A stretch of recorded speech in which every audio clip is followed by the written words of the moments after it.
Hi hello नमस्ते. मी उज्ज्वला पवार या YouTube चॅनलवर तुमचं अगदी मनापासून स्वागत आहे. तर आज मी तुम्हाला मुगाच्या डाळीचं फोडणीचं वरण कसं बनवायचं ते दाखवणार आहे. तर त्यासाठी इथे मी मुगाची डाळ घेतली आहे. आता ही डाळ आपल्याला स्वच्छ 2 ते 3 पाण्याने स्वच्छ धुवून घ्यायची आहे. तर इथे मी 2 ते 3 पाण्याने डाळ स्वच्छ धुवून घेतली आहे. त्यानंतर यामध्ये अर्धा ग्लास पाणी घातलं आहे. आता आपल्याला ही डाळ कुकरला लावून घ्यायची आहे. त्यासाठी इथे एक कुकर घेतला आहे. त्यामध्ये 1 ग्लास पाणी घालायचं आहे. त्यानंतर हा डाळीचा डब्बा आपल्याला यामध्ये ठेवून घ्यायचा आहे. आता इथे कुकरचं झाकण लावून आपल्याला कुकरच्या 2 ते 3 शिट्ट्या काढून घ्यायच्या आहेत. तर इथे मी कुकरच्या 3 शिट्ट्या काढून घेतल्या आहेत. तर पाहू शकता आपली डाळ छान अशी शिजली आहे. आता आपल्याला ही डाळ फोडून घ्यायची आहे. डाळ फोडते तोपर्यंत चॅनलवर नवीन असाल तर प्लीज एक लाईक एक सबस्क्राईब नक्कीच करा. नवीन यूट्यूबरसाठी तुमचं एक लाईक एक सबस्क्राईब खरंच खूप लाख मोलाचं असतं. तर इथे पाहू शकता आपली डाळसुद्धा छान अशी फोडून झालेली आहे. आता आपण डाळीला फोडणी देऊन घेऊया. त्यासाठी इथे गॅसवरती एक छोटा टोप ठेवला आहे. त्यामध्ये आपल्याला एक पळी तेल घालायचं आहे. तेल गरम झालं की यामध्ये आपल्याला अर्धा चमचा मोहरी घालायची आहे. त्यानंतर जिरे घालायचे आहेत.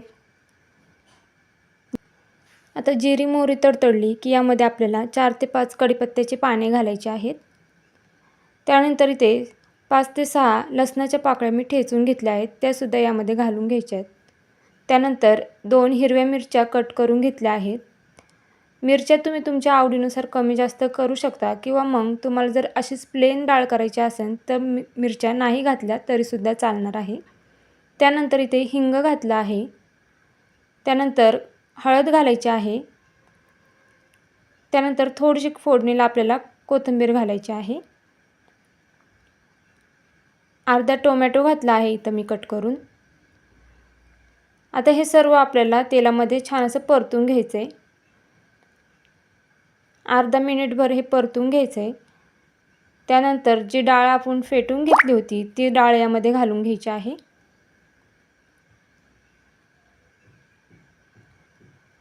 आता इथे डाळ घातल्यानंतर हे आपण मिक्स करून घेऊया. आता इथे तुम्हाला कितपत डाळ घट्ट किंवा पातळ हवी आहे त्यानुसार यामध्ये पाणी घालायचं आहे.